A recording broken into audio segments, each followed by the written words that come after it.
ગુણાતીતોક્ષરં બ્રહ્મ ભગવાન પુરુષોત્તમઃ જનોજાનન્નિદં સત્યં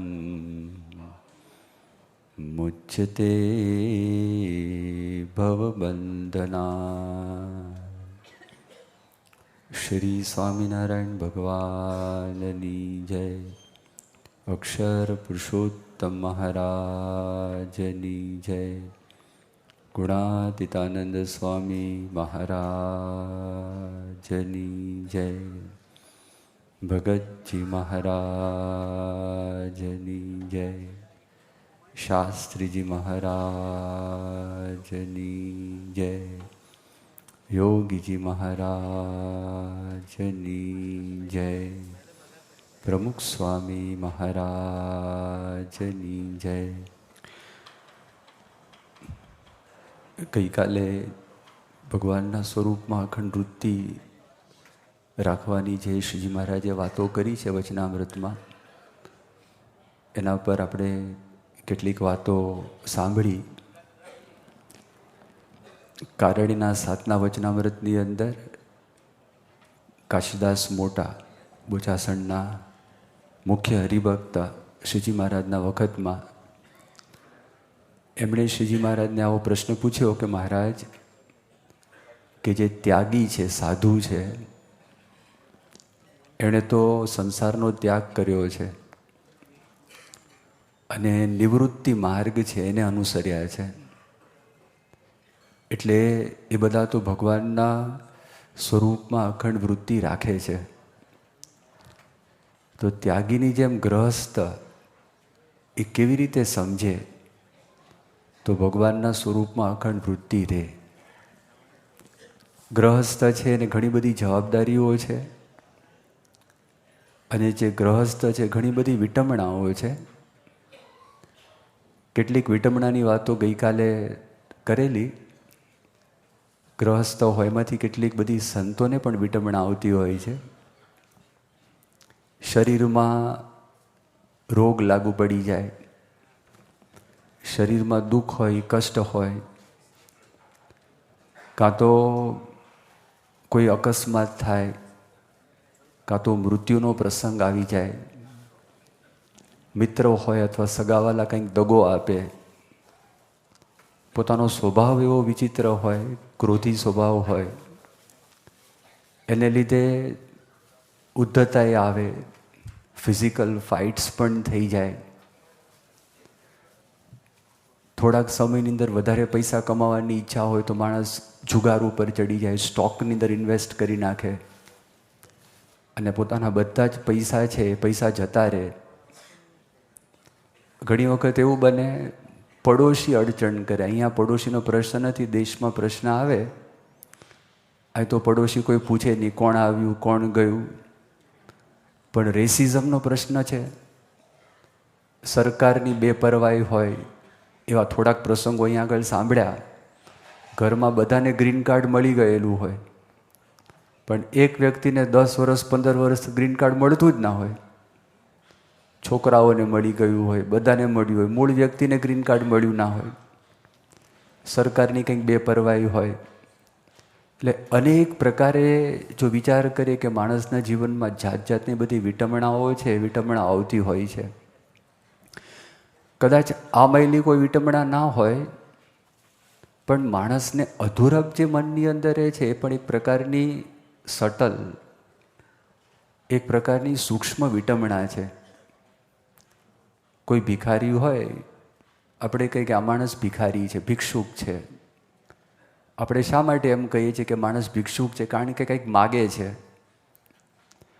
હવે આપણે કોઈની પાસે કંઈ માગતા ના હોઈએ પણ મનની અંદર આપણી જે ઈચ્છાઓ રહે છે ને, એક પ્રકારની આપણે ભિક્ષા જ માગીએ છીએ. એક વખત પ્રમુખ સ્વામી મહારાજે વાત કરી હતી કે આપણને જે માનની ઈચ્છા રહે છે તો આપણે ભિખારી છીએ. અને એક વખત એક ભાવમાં આવીને પ્રમુખ સ્વામી મહારાજ બોલી ગયા કે ભિખારી વેડા મૂકી દેવા. હવે કદાચ એ ના હોય પણ આપણા અંતરની અંદર લૌકિક બધી વસ્તુઓ છે, એ જ્યારે મળે ત્યારે ખબર પડે, આમ લાગે આપણને સંતોષ છે, પણ કંઈક સારી વસ્તુ મળે તો એમાં આપણને મોહ થાય, અને એ પ્રાપ્ત કરવા માટે આપણે જ્યારે પ્રયત્ન કરીએ છીએ તો એનો અર્થ એમ કે ઊંડે ઊંડે આપણા અંતરની અંદર આ એક ઈચ્છા છે, અને સૂક્ષ્મ રીતે આપણે પણ ભિક્ષુક છીએ. તો આ બધું ટળે તો એ કેવી રીતે બની શકે? માણસ શું કરે છે? આ બધી ઈચ્છાઓ પૂરી કરવા માટે અથવા તો બધા દુઃખો છે એનો સામનો કરવા માટે 3માંથી એક ઉપાય માણસ અજમાવે છે. એક વસ્તુ શું કરે છે કે પોતાનું મન છે, વ્યસન છે, વ્યસનમાં જોડી દે. એ કાં તો ડ્રગ્સ ઉપર ચડી જાય, દારૂ ઉપર ચડી જાય, બીજા કોઈ વ્યસન ઉપર ચડી જાય. એને કરીને પોતાના દુઃખ દૂર કરવા માટે પ્રયત્ન કરતો હોય છે. પણ જેવો વ્યસન ઉપર માણસ ચડે તો જ્યારે વ્યસનમાંથી એનો જે અમલ છે ને, એનો જે નશો છે, એ નશામાંથી બહાર નીકળે ત્યારે દરેક વ્યસની વ્યક્તિને એવો અનુભવ થાય છે, ડબલ મૂંઝવણ થાય. દારૂ પીધો હોય, એ દારૂનો નશો જેવો ઉતરે અને એમાંથી જેવો બહાર નીકળે તો ડબલ મૂંઝવણ થાય. એટલી બધી મૂંઝવણ થાય, હેંગઓવર તો થાય, પણ હેંગઓવર પછીમાંથી જ્યારે જાગ્રત થાય ને, એ જાગ્રત થાય તે વખતે એના મનમાં એમ થાય કે આ શું છે, પછી વિશિયસ સાયકલ જેવું થઈ જાય. એને દૂર કરવા માટેનો સમય આવે તો થોડોક વધારે ડોઝ છે એ ગ્રહણ કરે, એટલે વધારે મૂંઝવણ થાય. પછી ખવાય નહીં, શરીરમાં તકલીફ થાય, રિહેબ સેન્ટરમાં મૂકવા પડે, સમાજ છે, સમાજને જુદી દ્રષ્ટિએ જોવા લાગે, એટલી બધી મૂંઝવણ થાય, એટલી બધી તકલીફ થાય. તો પ્રમુખ સ્વામી મહારાજ ઘણી બધી વખત વાત કરે છે કે માણસ પોતાના દુઃખ દૂર કરવા માટે, પોતાની મૂંઝવણ દૂર કરવા માટે એડિક્શન્સ છે એના ઉપર પોતે જાય છે, પણ એનો ઉપાય નથી. બીજી વાત શું કરે? આવું બધું ના હોય, પણ મેં તમને ઓલી ભિક્ષુકની વાત કરી, એ પ્રકારની ઈચ્છા દૂર કરવા માટે માણસ રાત દિવસ પ્રયત્ન કરે, પણ એમાં એ કોઈ દિવસ એને સંતોષ ન થાય. એ અધૂરો પ્રયાસ કરે, હેરસ્ટાઈલ બદલાવે, કપડાં છે, કપડાની સ્ટાઇલ બદલાવ્યા કરે, જાત જાતની ખાણીપીણી છે એમાં પોતે પ્રયત્ન કરે, અથવા નોવેલ્સ છે, નવલકથા છે, તો નવલકથાની અંદર એનું પોતે ટેવ પાડી દે, અથવા ફિલ્મ છે, ટેલિવિઝન છે, સ્પોર્ટ્સ છે, એમાં પોતે પોતાનું મન છે એપ્લાય કરવા માટે પ્રયત્ન કરે. આ પણ એક ઉપાય છે. પેલી વિટમણા કરતાં જે મનમાં અધૂરપની જે વાત કરી ને, એ અધૂરપ દૂર કરવા માટે માણસ આ પ્રયત્ન કરતા હોય છે. ત્રીજો ઉપાય છે ભગવાનના સ્વરૂપમાં વૃત્તિ રાખવી. ભગવાનના જે ચરિત્રો છે એ ભગવાનના ચરિત્રો સંભાળવા, જેમાં કોઈ આડઅસર નથી, કોઈ સાઈડ ઇફેક્ટ્સ નથી. અને માણસ જો ભગવાનના ચરિત્ર સંભાળવા લાગે તો એ વ્યક્તિના અંતરની અંદર કોઈ પણ સાઈડ ઇફેક્ટ વગર એટલો બધો આનંદ થાય, એટલું બધું બળ પ્રાપ્ત થાય, એક હિંમત પ્રાપ્ત થાય, પોઝિટિવ આઉટલુક ઓફ લાઈફ, એક હકારાત્મક અભિગમ એના અંતરમાં ઉત્પન્ન થાય. એની પાસે કોઈ વ્યક્તિ આવતા હોય તો એ વ્યક્તિને પણ એમને પ્રેરણા મળે. એ કોઈ વાત ન કરતો હોય તો પણ લાગે કે આ વ્યક્તિ પાસે જવાથી આપણને કંઈક પ્રેરણા પ્રાપ્ત થશે, એન્કરેજમેન્ટ પ્રાપ્ત થશે, એન્થુઝિયાઝમ પ્રાપ્ત થશે, એ બધું એને ફીલ થાય. જો શ્રીજી મહારાજે વચનામૃતની અંદર બહુ સરસ વાત કરી, ભગવાનના ચરિત્રો એ સંભાળવાથી દેહના દુઃખ દૂર થાય છે. એમ કરીને શ્રીજી મહારાજે મધ્યના 35ના વચનામૃતમાં સ્વરૂપાનંદ સ્વામીનું દ્રષ્ટાંત આપ્યું. બહુ વિચાર કરવા જેવી વાત છે. સ્વરૂપાનંદ સ્વામીને દેહમાં દુઃખ આવ્યું, અને જ્યારે શરીરમાં દુઃખ આવ્યું તે વખતે શ્રીજી મહારાજે પૂછ્યું, કોઈક હરિભક્તએ પૂછ્યું સ્વરૂપાનંદ સ્વામીને કે તમારી તબિયત કેવી છે? ત્યારે સ્વરૂપાનંદ સ્વામી બળમાં વાત કરી કે ટટ્ટુ દુબલા હૈ, અસ્વાર તાજા હૈ. ટટ્ટુ એટલે શરીર. આ શરીર છે ને, ટટ્ટુ ઘોડો હોય પણ એ પેલો ક્રોસ બ્રીડ હોય, નાનો ઘોડો એ ટટ્ટુ કે, અથવા ખચ્ચર કે પોની કે ને ઇંગ્લિશમાં. ટટ્ટુ છે, ટટ્ટુ દુબલા હૈ. અસવાર છે, અંદર આત્મા છે, આત્મા બળવાન છે. પણ શ્રીજી મહારાજે દેહમાં એટલો બધો મંદવાડ આપ્યો તો આત્મનિષ્ઠા કામ ન લાગી. સ્વરૂપાનંદ સ્વામી આત્માને અખંડ દેખતા, પણ એ કામ ન લાગ્યું. અને સ્વરૂપાનંદ સ્વામીને જ્યારે શ્રીજી મહારાજે પોતાના ચરિત્રોની વાત કરી તો તે વખતે સ્વરૂપાનંદ સ્વામીના દેહની અંદર જે પીડા હતી એ પીડા શાંત થઈ. તો જો ભગવાનના ચરિત્ર સંભાળવાથી આ લાભ છે. બાળમુકુંદ સ્વામી ગોંડલ મંદિરના મહંત છે. બાળમુકુંદ સ્વામી યોગીજી મહારાજની બહુ સેવા કરી અને યોગીજી મહારાજને બહુ રાજી કરી દીધા. એકવાર પૂજ્ય સંત સ્વામી બાળમુકુંદ સ્વામીના મહિમાની વાત કરતા હતા. ઘણી બધી વખત વાત કરી છે, પણ એક વખત એમણે વાત કરી. યોગીજી મહારાજ એવું કહેતા કે બાળમુકુંદ સ્વામી સાથે બેઠા હોય તો આપણને અક્ષરધામનું સુખ આવે, એવું યોગી બાપા બોલેલા, વાત કરી હતી. અને બાળમુકુંદ સ્વામી યોગી મહારાજની બહુ સેવા કરી, આજ્ઞારૂપી સેવા કરી. એમની આજ્ઞાથી અક્ષર સ્વામીની સેવા કરી અને યોગીજી મહારાજ અઢળક ઢળી ગયા, બહુ રાજી થયા. એકવાર ગોંડલ મંદિરની અંદર રૂમમાં બેઠા હતા, સંતો દર્શન કરવા માટે ગયા હતા. આમ આંખ બંધ કરી પછી પૂછ્યું કે સ્વામી આપ શું કરતા હતા? એમને દાઢનો બહુ દુખાવો પડેલો, એકદમ અસહ્ય દુખાવો. એ કે યોગીજી મહારાજને હું યાદ કરતો હતો અને જ્યારે યોગીજી મહારાજને હું યાદ કરું તો તે વખતે દાઢનો દુખાવો છે ખબર જ ના પડે, કંઈ ખ્યાલ જ ના આવે. એનેસ્થિસિયા, અને આ કોન્શિયસ એનેસ્થિસિયા, કંઈ વાંધો જ ના આવે, કોઈ તકલીફ ના પડે, મુશ્કેલી ના પડે. મોહન સ્વામીને બાયપાસ સર્જરી કરાવી હતી અને તે વખતે પણ બહુ પીડા પાછળથી થયેલી. તો તે વખતે યોગીજી મહારાજની સ્મૃતિ થઈ અને એકદમ એમને ટાઢક થઈ ગઈ, એકદમ શાંતિ થઈ ગઈ.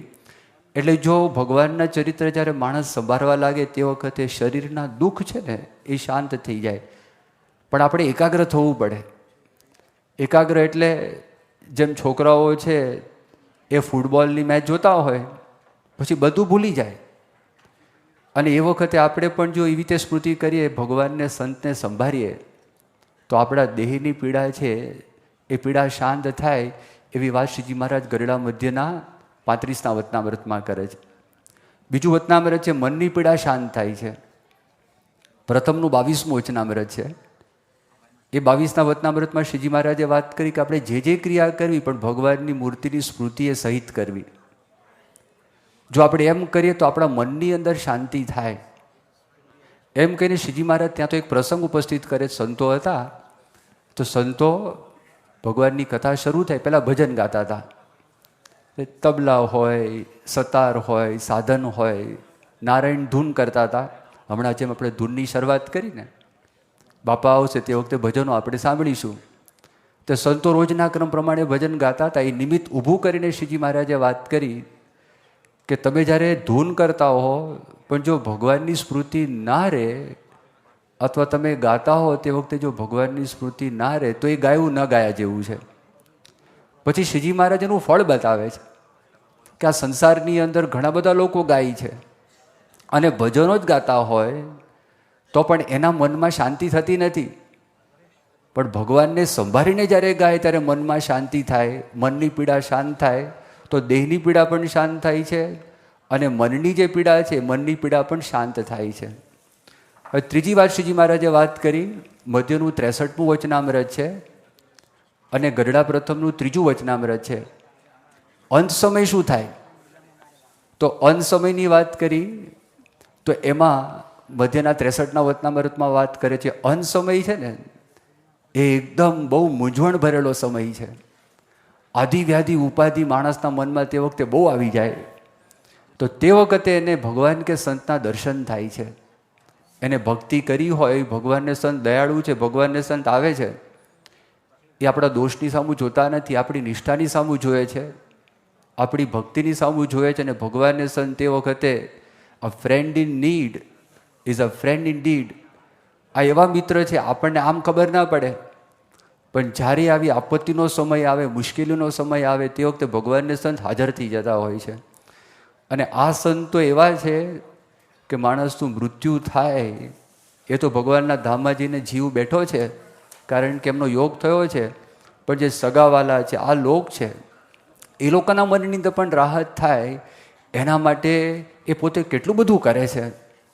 1990ની સાલનો પ્રસંગ છે. એ પહેલાં હું તમને કહું કે ત્યાં આગળ પ્રમુખ સ્વામી મહારાજ લંડનની અંદર હતા અને એમને જવાનું હતું એર ઇન્ડિયાના પ્લેન દ્વારા પાછું આવવાનું હતું. અને એકદમ સ્વામીએ વાત કરી કે આપણે બધું આ પ્રોગ્રામ છે એ આપણે બદલાવી નાખો, આપણે વહેલા જવાનું છે અને આપણને કોઈ ટિકિટ મળે નહીં. અને પ્રમુખ સ્વામી હંમેશા એર ઇન્ડિયામાં ટ્રાવેલિંગ કરે, કારણ કે આપણા દેશ છે, દેશને કંઈક લાભ થાય, પણ ટિકિટ મળતી જ નથી. આવવાનું કારણ એ જ હતું, દેશમાં 3-4 હરિભક્તો ધામમાં ગયા હતા. આશા કાકા ધામમાં ગયા હતા, બીજા 2-3 હરિભક્તો ધામમાં ગયા હતા. તો સ્વામી કીધું આપણને ગમે તે એરલાઇન્સની ટિકિટ મળે, તમે ટિકિટ લઈ લો. અને એ ટિકિટ લઈ અને બ્રિટિશ એરવેઝ દ્વારા પ્રમુખ સ્વામી મહારાજ આવ્યા. જ્યારે CM પટેલ ધામમાં ગયા તો તે વખતે પ્રમુખ સ્વામી મુંબઈમાં હતા. તો સ્વામી એકદમ જો સ્થૂળ દ્રષ્ટિ એમને બતાવ્યું, જેમ લૌકિક કોઈ સગાવાલાને દુઃખ થાય એટલું બધું દુઃખ પ્રમુખ સ્વામી મહારાજે પોતે વ્યક્ત કર્યું. સ્વામીના આંખની અંદર પણ પાણી આવી ગયા. અને સ્વામીએ વાત કરી કે યોગીજી મહારાજ ને શાસ્ત્રીજી મહારાજની બહુ નિર્દોષ ભાવથી એમણે ભક્તિ કરેલી. એ કોઈ દિવસ આવા બધા પ્રસંગો છે, મોટા પુરુષ ભૂલતા નથી. એટલે આપણને આ યોગની વાત કરું છું, એ કેવો યોગ પ્રાપ્ત થાય. CM પટેલને જ્યારે સત્સંગ થયો આફ્રિકાની અંદર, શાસ્ત્રીજી મહારાજનો બહુ મહિમા સાંભળેલો. અને એ મહિમા સાંભળ્યા પછી એ CM પટેલ જ્યારે દેશમાં આવ્યા ત્યારે બધા મગનભાઈ, હરમાનભાઈ બધા એવી વાત કરી હતી કે શાસ્ત્રીજી મહારાજના જે ચરણ છે એ માખણ જેવા કૂણા છે અને તમે દર્શન કરો તે રૂ જેવા પોચા. આવી બધી વાતો ઘણી બધી કરેલી. એટલે ત્યાં CM આવ્યા અને શાસ્ત્રીજી મહારાજે જોયું, પણ એમને કંઈ એવું દેખાયું નહીં. અને આમ સ્વભાવ બહુ ગમતી સ્વભાવ, આમ રમૂજી સ્વભાવવાળા. હવે આવા મોટા હરિભક્ત આવેલા એટલે પછી ઈશ્વરભાઈ દાજી કરીને રઢુ પુરુષોત્તમપુરાના હરિભક્ત, પુરુષોત્તમપુરામાં રહે, એને ખબર.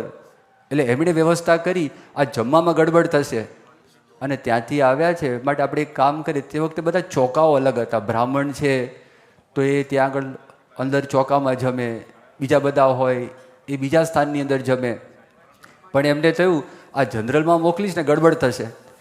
એટલે પછી પોતે ઈશ્વરભાઈ દાજી જે ભંડાર હતો, ભંડારની અંદર ત્યાં આગળ એ CM કાકાને કીધું તમે અહીંયા બેસો અને અહીંયા તમે એ જેવા બેઠા ને અને ઈશ્વરભાઈ દાજીને કંઈ કામ આવ્યું, બહાર ગયા. પેલા બ્રાહ્મણ આવ્યા, એ બામણ છે? બોલે કીધું ભાઈ હું બ્રાહ્મણ નથી. કે ઊભો થા, ઊભો થા. એ પહેલો ધડાકો થયો. આફ્રિકામાં તો કંઈ અપમાનનો પ્રસંગ બન્યો નહોતો. તે ઊભા થઈને બહાર નીકળ્યા. ઊભા હતા ઈશ્વરભાઈ દાજી કે જમ્યા? તો કે જમ્યો નથી. કે કેમ? કે એક ભાઈએ મને કાઢી મૂક્યો ત્યાંથી.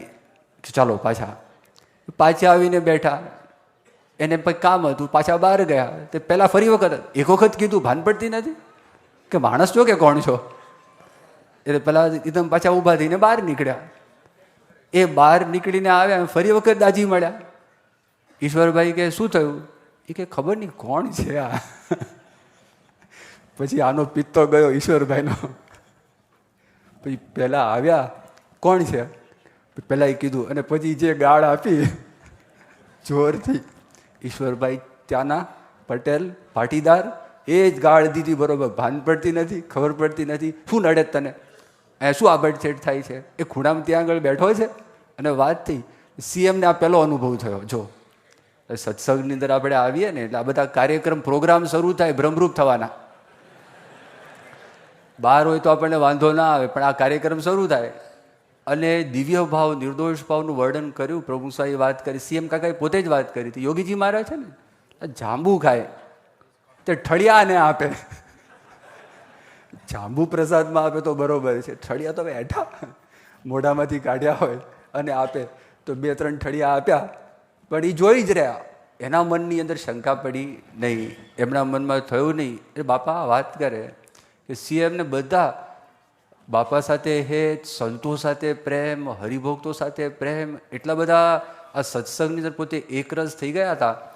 અને 1972ની સાલમાં જ્યારે ઈડી અમીને એમને ત્યાંથી કાઢ્યા તે વખતે કંપાલાની મૂર્તિ જાનના જોખમે એ આફ્રિકામાંથી પોતે બહાર કાઢી એ ધામમાં ગયા અને પ્રમુખ સ્વામી ત્યાં આગળ હતા. જો હું તમને વાત કરું છું, આ બધા સંબંધો કેવા છે આપણને દેખાય બહુ સ્થૂળ. ગઈકાલે કિશોરોનો કાર્યક્રમ હતો, બાળકો એ લોકો સાથે જે બધી ગમતો કરી, આનંદ કર્યો, દેખાય સામાન્ય. એટલા બધા માણસોને મળે છે કેવી રીતે?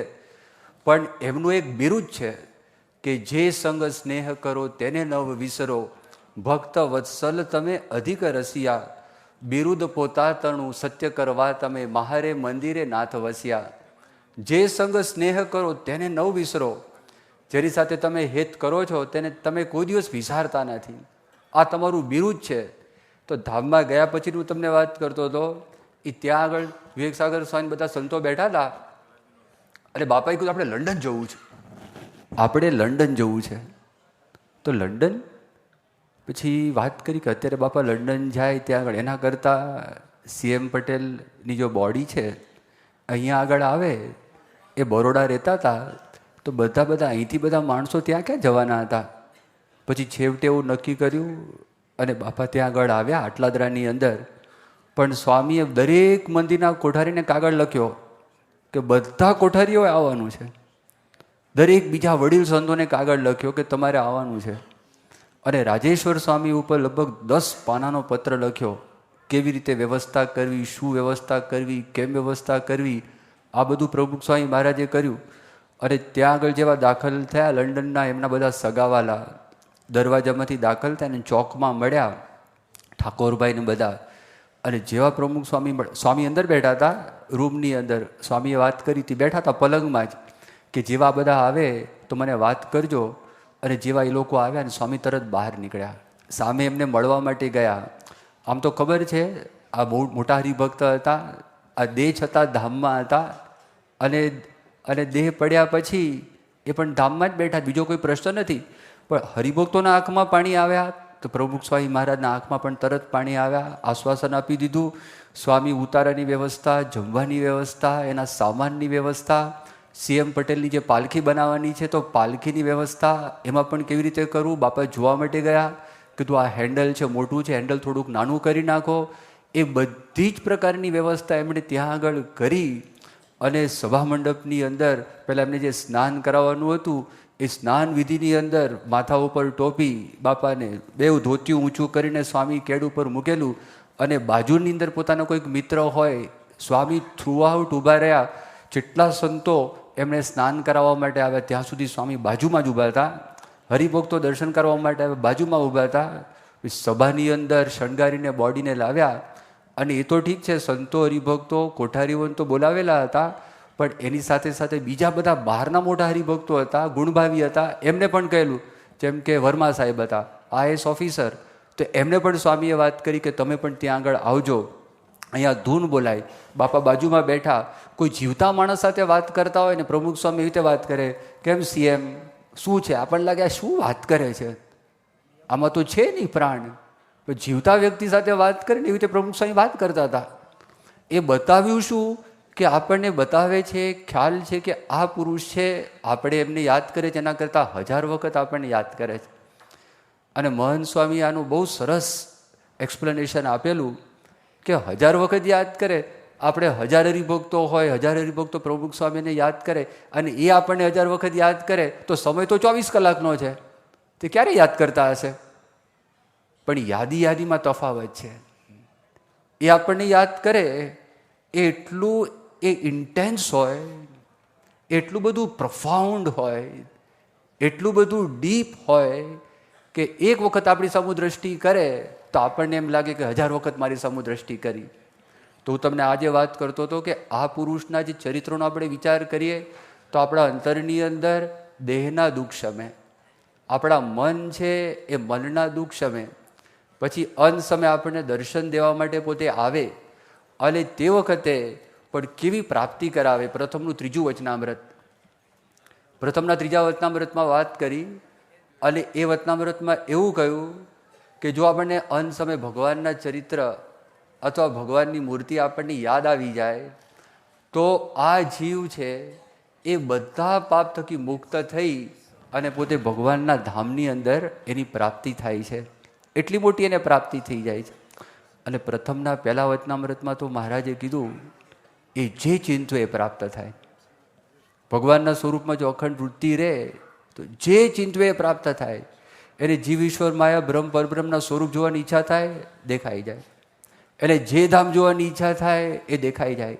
કારણ કે ભગવાનની મૂર્તિ છે, ભગવાનની મૂર્તિ ચિંતામણી છે તો સ્મૃતિની આપણે વાત કરતા હતા 2-3 દિવસ પહેલાં, એમાં બાપાની પૂજાની થોડીક વાત કરી અને પ્રસંગ મનન ચાલતું હતું એમાં વાત કરતા હતા. એમાં પછી મને હરિભોગ તો યાદ અપાવ્યો કે સ્વામી તમે અમુક વસ્તુ ભૂલી ગયા. પછી મેં કીધું બરાબર છે. અને હું જમતો હતો, એક બ્રાહ્મણભાઈ ત્યાં પીરસે છે, નામ તો મને યાદ નથી, અટક ભટ્ટ છે. એમણે કીધું કે સ્વામી બાપા જ્યારે પૂજા કરી લે છે તો તે વખતે બધાને પગે લાગે છે. એ મારે કહેવાનું રહી ગયું હતું. એ વાત સાચી, દરેકને ભાવથી પ્રેમથી શરૂ કરે, આપણે પગે લાગે એ ડબલ પગે લાગે છે. અહીંથી શરૂ કરે, અહીં પૂરું કરે, પૂરું કર્યા પછી ફરી વખત પાછા બધાને જ પોતે પગે લાગે. બીજી વાત મને ત્યાગ સ્વરૂપ સ્વામી યાદ દેવડાવી કે બાપા એ પ્રસાદીનું જે પાણી કરે છે તો એ પાણીની અંદર શ્રીજી મહારાજનું જે પ્રસાદીનું વસ્ત્ર છે, પણ એમાં આખી ગુરુ પરંપરાનું છે. ગુણાતાન સ્વામી, ભગતજી મહારાજ, શાસ્ત્રી મહારાજ, યોગીજી મહારાજ બધાનું એ રેપ કરેલું છે. એ કરીને પ્રસાદીના પાણીની અંદર હરિભક્તોના બધા દુઃખ દૂર થાય, તને મને ધને સુખી થાય, બધા એકાંતિક ધર્મ સિદ્ધ કરે એવી એક ભાવના રાખી અને સ્વામી ધૂન કરતાં કરતાં એ પાણી પ્રસાદીનું કરે છે. હરિકૃષ્ણ મહારાજને સ્નાન કરાવેલું એ પાણી છે અને સાથે સાથે અક્ષરદેરીનું પણ પાણી છે, એ પ્રસાદીનું પાણી.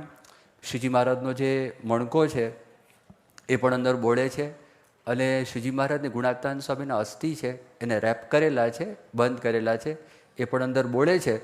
એટલે 4 વસ્તુ અંદર મૂકે છે. પ્રસાદીનું પુષ્પ હરિકૃષ્ણ મહારાજ આ પાસેથી અને મૂર્તિઓ પાસેથી લઈ, પાંદડીઓ છે નિર્ભય સ્વામી આપે અને ત્યાં આગળ બાપા એને અડે અને મૂકે ધૂન કરતાં કરતાં.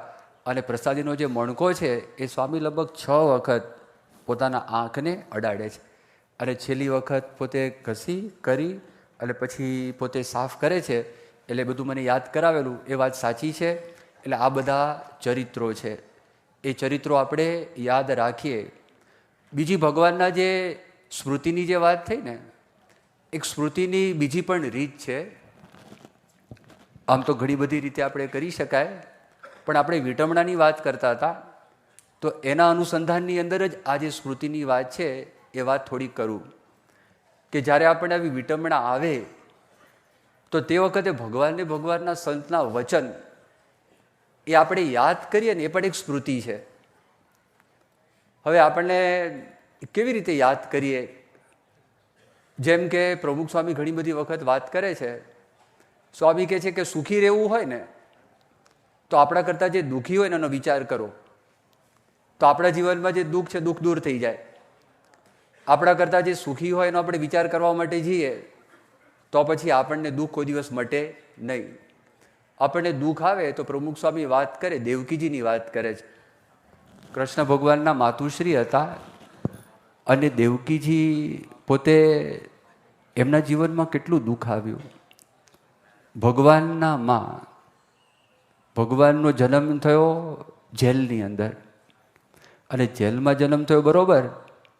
પ્રમુખ સ્વામી મહારાજ વાત કરે છે કે ગમે તેવી ગરીબ સ્ત્રી હોય ને એના ઘરે જ્યારે સુવાવડ થાય તો એને પણ સાધારણપણે પેલું જે સુવાનું પાણી છે એ તો પ્રાપ્ત થાય.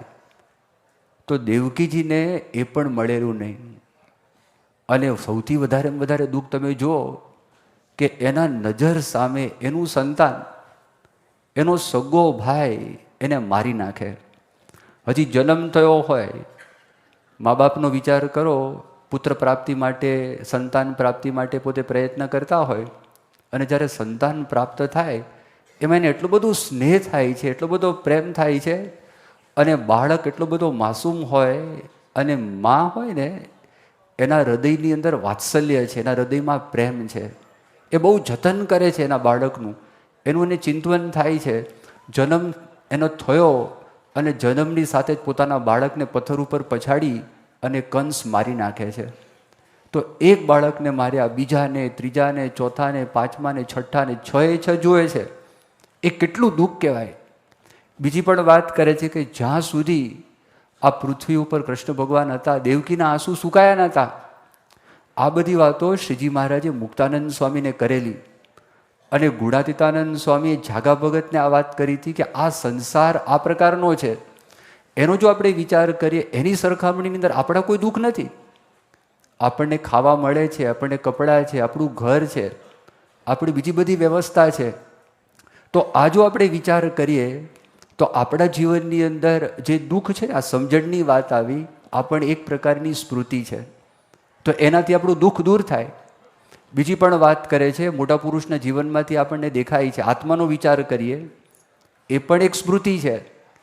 કારણ કે એમનું આપેલું જ જ્ઞાન છે. ભગતજી મહારાજનો પ્રસંગ પણ પ્રમુખ સ્વામી મહારાજ એ ઘણી બધી વખત કરે છે કે પ્રમુખ સ્વામી મહારાજ વાત કરતાં કરતાં કહે છે કે ભગતજી એક વખત વડતાલ ગયેલા અને વડતાલમાં ગોમતી તળાવમાં સ્નાન કરીને બહાર નીકળ્યા તો કેટલાક વિરોધી એ ત્યાં આગળ ભેગા થયા.